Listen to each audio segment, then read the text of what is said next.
నేను అడుగుతున్న మిత్రులారా, ఈ ఉస్మానియా యూనివర్సిటీకి ఏమి ఇచ్చినా తక్కువే, ఎంత ఇచ్చినా తక్కువే. ఇది చరిత్ర కాలగర్భంలో కలవద్దు. ఇది చరిత్రకు ఎప్పుడు నిటారుగా నిలబడ్డ సజీవ సాక్షిగా ఉండాలి ఉస్మానియా యూనివర్సిటీ.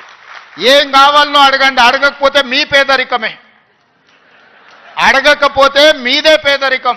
అది నా తప్పు కాదు, అది మీ తప్పు, మీ పేదరికం తప్పు. మీ ఆలోచనల్ని సవరించుకొని అంచనాలను వేసుకొని ఏమేం కావాలనో చెప్పండి, అన్నిటిని ఇచ్చే బాధ్యత నాది.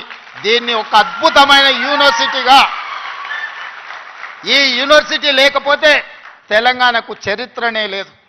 తెలంగాణ చరిత్రను నిక్షిప్తం చేసే యూనివర్సిటీ ఉస్మానియా యూనివర్సిటీ. తెలంగాణ పదానికే ప్రత్యామ్నాయం ఉస్మానియా యూనివర్సిటీ.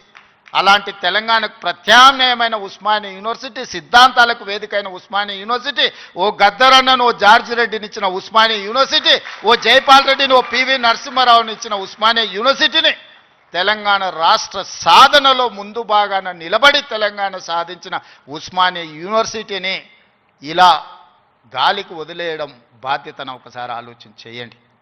అందుకే మిత్రులారా, ఏమైనా అంచనా వేసుకోండి, ఏమేం కావాలనో నాకు చెప్పండి. మళ్ళీ నేను వస్తా.